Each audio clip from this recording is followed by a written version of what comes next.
सो जैसे कि आपको टैगलाइन से पता चल ही गया होगा कि आज का टॉपिक है द लिविंग वर्ल्ड। सो मैं इसमें आपको क्या कराऊंगी, डिटेल में कराऊंगी, वर्ड टू वर्ड कराऊंगी, जिससे कि कोई भी टॉपिक आपका मिस ना हो। सबसे पहले क्या है, बायोलॉजी। बायोलॉजी की डेफिनेशन सारे स्टूडेंट्स को आनी चाहिए। Bio means life and logos means study या नॉलेज। सो जो भी आपके लिविंग ऑर्गेनिजम्स है, whether plant, animal, micro organisms, everything will come under the biology. So biology term किसने कॉइन किया था, लैमार्क एंड ट्रेवेनस, दो साइंटिस्ट थे जिन्होंने क्या किया था, ये टर्म कॉइन किया था, बायोलॉजी टर्म कॉइन किया था। कौन से ईयर में किया था, 1802 में किया था। उनके अकॉर्डिंग क्या है, it is a science devoted to the study of living organisms. मतलब लिविंग ऑर्गेनिजम्स के बारे में हम जिस भी साइंस में पढ़ेंगे उसको हम उन्होंने क्या क्या दिया, बायोलॉजी में बोल दिया। So biology is basically the story of life on earth. Earth में जितनी भी लाइफ है उसको हम क्या बोलेंगे, बायोलॉजी बोलेंगे। Now what is a living organism, आखिर लिविंग ऑर्गेनिज्म होता क्या है, मतलब लिविंग ऑर्गेनिज्म को हम कैसे आइडेंटिफाई कर सकते हैं, that this is living, this is non living, right. So living organism के क्या हैं, कुछ कैरेक्टरिस्टिक्स हैं, बेसिक कैरेक्टरिस्टिक्स हैं, बेसिक फीचर्स हैं जिनसे कि हम पहचानेंगे कि ये लिविंग है या ये नॉन लिविंग है। For example nutrition. अब न्यूट्रिशन क्या हो गया, न्यूट्रिशन मीन्स हमें खाना खाना है, ठीक है, और किसके लिए खाना है, for the growth. So nutrition living organism से फर्स्ट कैरेक्टरिस्टिक हो गया न्यूट्रिशन। फिर होता है मेटाबॉलिज्म। मेटाबॉलिज्म मतलब सम ऑफ एनाबॉलिज्म एंड कैटाबॉलिज्म, ठीक है। देन आपका आ गया रेस्पिरेशन। रेस्पिरेशन का मतलब क्या है, जब आप ब्रीथ कर रहे हैं, inhaling and exhaling, that is called respiration. आपने देखा होगा ये तीनों कैरेक्टरिस्टिक्स किस में मिलते हैं, लिविंग बींग्स में मिलते हैं। Then irritability, response to external stimuli and consciousness, ठीक है। ये जो फर्स्ट थ्री हैं ये तो सबको पता है, लेकिन जो इरिटेबिलिटी वर्ड है वो शायद आपके लिए नया होगा, न्यू टर्म होगा। तो इरिटेबिलिटी का मतलब है, जैसे कि आप इसको इससे रिलेट कर सकते हो, जैसे इरिटेट होना। इरिटेट आप कैसे होते हैं, जब कोई एक्सटर्नल चीज़ आपको हिट करती है या आपको मेंटली आप पे इमोशनली आपको हर्ट करता है तो आप इरिटेट होते हैं, राइट। तो उस हम बोल सकते हैं कि जो एक्सटर्नल स्टिमुलाई है, ठीक है, उसके जो रिस्पॉन्स में जो आप रिस्पॉन्स दे रहे हैं, ठीक है, उसके लिए जो आप रिस्पॉन्स दे रहे हैं, that is called the irritability. So irritability can be defined as a response to external stimuli और we can say consciousness, right. Then movement is the characteristics of living beings. Life is characterized by activity. The movement is shown by living organisms comes from within and they move from for various reasons. Why? For food, for shelter and to avoid the unfavorable conditions, ठीक है। इधर से उधर जाने को हम क्या बोल देंगे, मूवमेंट बोल देंगे। Then movement is not a defining property of all living beings, ठीक है। आपको देखो बोल्ड में क्या लिखा गया है, it is not a defining property of all living beings. Movement को हम नहीं बोल सकते हैं कि डिफाइनिंग प्रॉपर्टी। वाई? क्योंकि देखो plants can not move but animals can move, right. Then growth, all living organisms have a capacity to growth, you know this very well. Then adaptation. Adaptation means आप किसी चीज़ किसी situation में को adapt कर लेना, ठीक है, उसके अकॉर्डिंग अपने को ढाल लेना। So living organisms possess a tendency to undergo और institute the changes in their structure, function or behavior. Underline these things, structure, function and behavior. Means अगर कोई living organism external environment के रिस्पॉन्स में क्या कर रहा है, अपने अंदर कुछ चेंजेस ला रहा है, किस में, स्ट्रक्चर में, फंक्शन में और बिहेवियर में। टू क्यों कर रहा है, to improve their capacity to survive in a particular environment, ठीक है। तो उसको हम बोलेंगे adaptation. Hence it is a defining property of all living beings. Then come to reproduction. Now reproduction, अभी रिप्रोडक्शन भी क्या है, डिफाइनिंग प्रॉपर्टी नहीं होगा क्योंकि रिप्रोडक्शन कंटिन्यूसली नहीं चलता है, राइट। और कुछ क्या होता है, कुछ ऑर्गेनिजम्स होते हैं या वी कैन से, अगर हम ह्यूमन बींग की बात भी करें तो all are not able to reproduce, means some fertile some infertile हो सकते हैं, राइट। सो इसलिए हम क्या बोल, बट वो लिविंग तो हैं, इनफर्टाइल हैं but they are living. So living is not, sorry, reproduction is not the defining property of the living beings. The lifespan of an organism is limited, but they all have the ability to perpetuate life. How? Thereby ensuring the survival of the species. So reproduction क्यों होता है? To continue the, मतलब species की continuity बनाए रखने के लिए क्या होता है, reproduction. So the resulting offspring have the same general characteristics as of the parents. So this ability of organisms to produce new individuals like themselves is known as reproduction. Then अब आ जाता है बायोडाइवर्सिटी पे। Biodiversity, अब biodiversity का मतलब क्या हो गया? डाइवर्सिटी मीन्स मैंने क्या बताया था, डाइवर्स मीन्स डिफरेंट, अब bio means living, life. So different type of organisms living together is known as biodiversity. Diversity is the living world or biodiversity is the occurrence of a wide variety of life forms differing in morphology, size, color, anatomy, habitats and habits found in living organisms. So they all are linked to one another by the sharing the common genetic material to varying degrees. The number of species that are known and described range from 1.7 to 1 million. Out of these 1.25 million are animal species and 0.5 million plant species. ठीक है, इसको underline कर लेना. जो देखो कितने आपके क्या हैं, प्लांट्स हैं, ठीक है, कितने लिविंग ऑर्गेनिजम्स हैं, उसके बाद कितने प्लांट्स हैं, कितने एनिमल्स हैं. So means there are different types of organisms on this earth. So this refers to biodiversity. Now very important thing, underline the name of the scientist जिन्होंने बायोडाइवर्सिटी टर्म कॉइन किया था. उनका नाम है Walter and Rosen. Walter Rosen in the year 1985. याद कैसे रखना है? रोज बायोडाइवर्सिटी, आप रोज से याद रख सकते हैं या वाटर से याद रख सकते हैं. बायोडाइवर्सिटी टर्म कॉइन किया था किसने? वॉल्टर जी रोजन ने in the year 1985. Right. Probably many more expected to exist in the unexplored tropical rain forest. ठीक है, कुछ तो हमने एक्सप्लोर करे हैं, इतने सारे ऑर्गेनिजम्स हैं वर्ल्ड में कि सबको सारे एक्सप्लोर हुए भी नहीं हैं. मीन्स इससे भी ज़्यादा लिविंग ऑर्गेनिजम्स हैं on this earth. So during this period innumerable species came into existence and later became extinct. ठीक है, कुछ आए, कुछ एक्सटिंक्ट हो गए. राइट.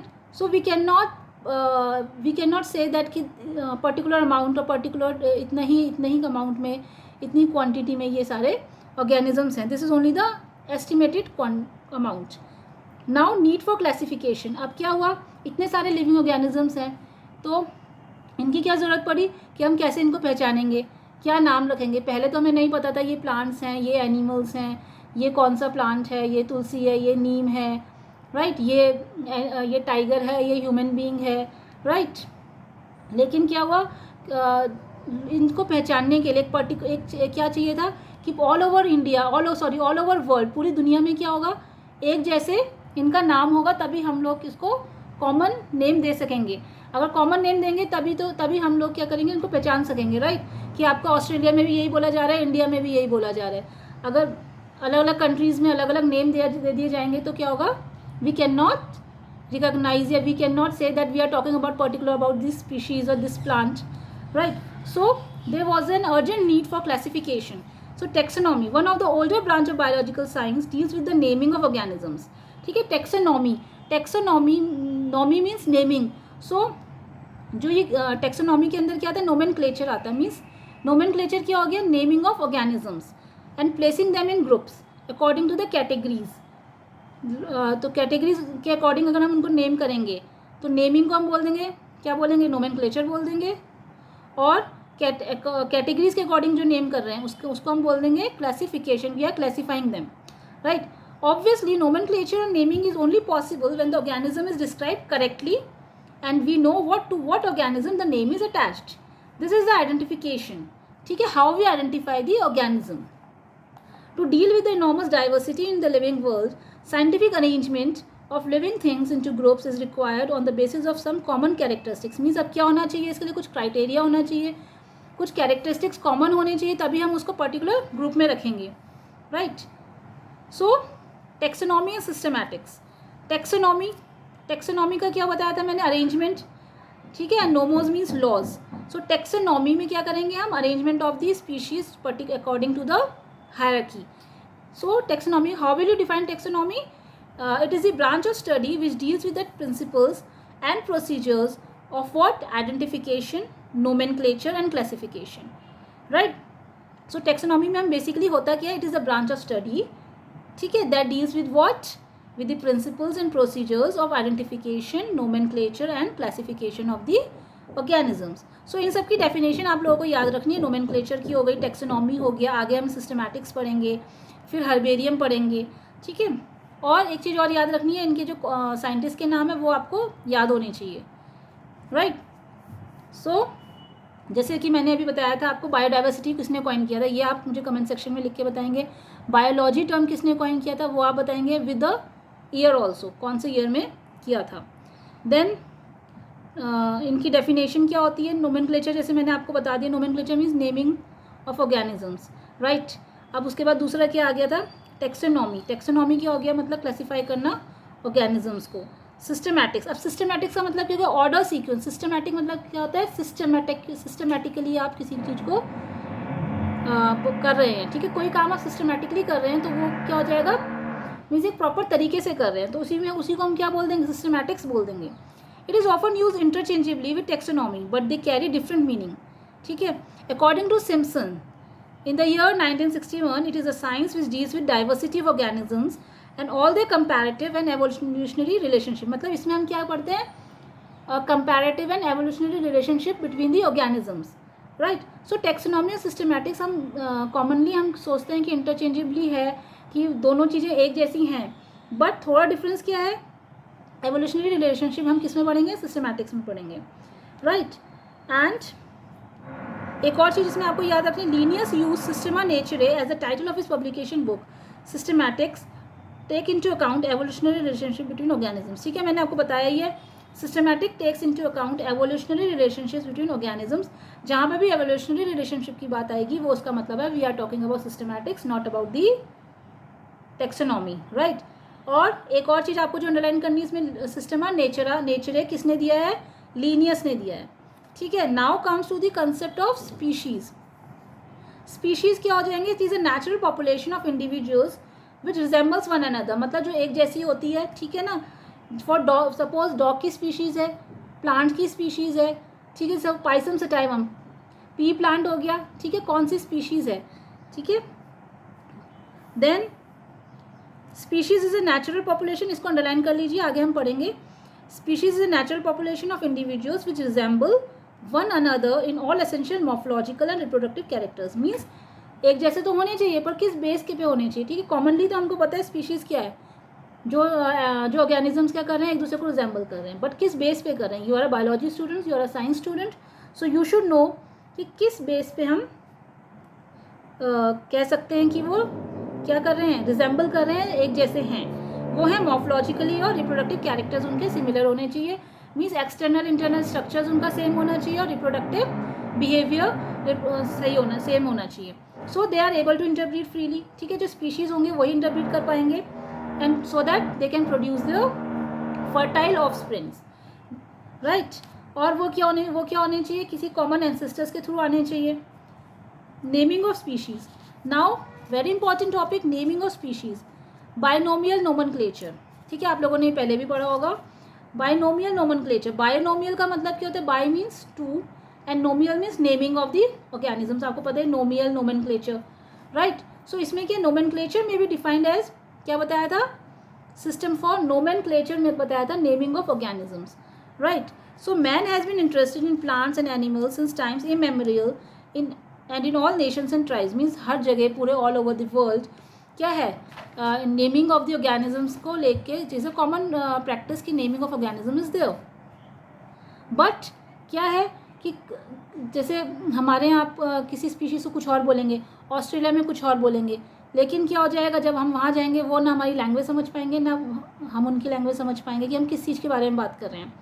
सो इसके लिए क्या बनाया गया, एक कमिटी बनाई गई जिसका नाम था international code of botanical nomenclature, ठीक है, और एक था international code of zoological nomenclature. ये आपको अंडरलाइन करना है ऑन द पेज नंबर 8, ठीक है। ICBN और ICZN इनकी फुल फॉर्म आती है, मोस्टली आती है ICBN की, ठीक है। International code of botanical nomenclature means क्या है, इंटरनेशनल कोड दे रखा है, मतलब कॉमनली जो आपके नाम दिए गए हैं प्लांट्स को, botanical nomenclature means we are talking about plants, zoological nomenclature means we are talking about the animals, right. So binomial nomenclature मैं आपको थोड़ा सा बता देती हूँ, बाकी का मैं आपको नेक्स्ट वीडियो में बताऊँगी बिकॉज ये वीडियो बहुत लंबी हो जाएगी फिर। सो बायनोमियल सिस्टम क्या है, बाय मीन्स टू, जैसे आपका जीनस और स्पीशीज़ होता है। फॉर एग्जांपल आपने देखा होगा पी प्लांट, पी का साइंटिफिक नेम क्या है, Pisum sativum, yes Pisum sativum है। So Pisum is the genus and sativum is the species, right. ऐसे ह्यूमन बींग का साइंटिफिक नेम क्या है? Homo sapiens. Homo is the genus and sapiens is the species. So genus and species, right. ये क्या हो गए? दो चीज़ें हो गई। सो दो हो गए। सो इसीलिए बोलते हैं बाइनोमियल क्लासिफिकेशन में एक जीनस होगा, एक स्पीशीज़ होगा। ठीक है। अब इसको जो नेम है उनको लिखने के कुछ रूल्स एंड रेगुलेशंस हैं जो कि किसने निर्धारित किए हैं? ICBN और ICZN ने। ठीक है। ICBN की full form international code of botanical nomenclature, ICZN की फुल फॉर्म है international code of zoological nomenclature, right. So इस वीडियो में मैं इतना ही देती हूँ। उसके बाद हम पढ़ेंगे, नेक्स्ट में हम पढ़ेंगे binomial system, history of classification. ठीक है। बाकी हम पूरा, ठीक है, मैं शॉर्ट वीडियो बनाने की कोशिश करूँगी सो दैट आप लोगों को अच्छे से समझ में आए। Okay, that's all for now.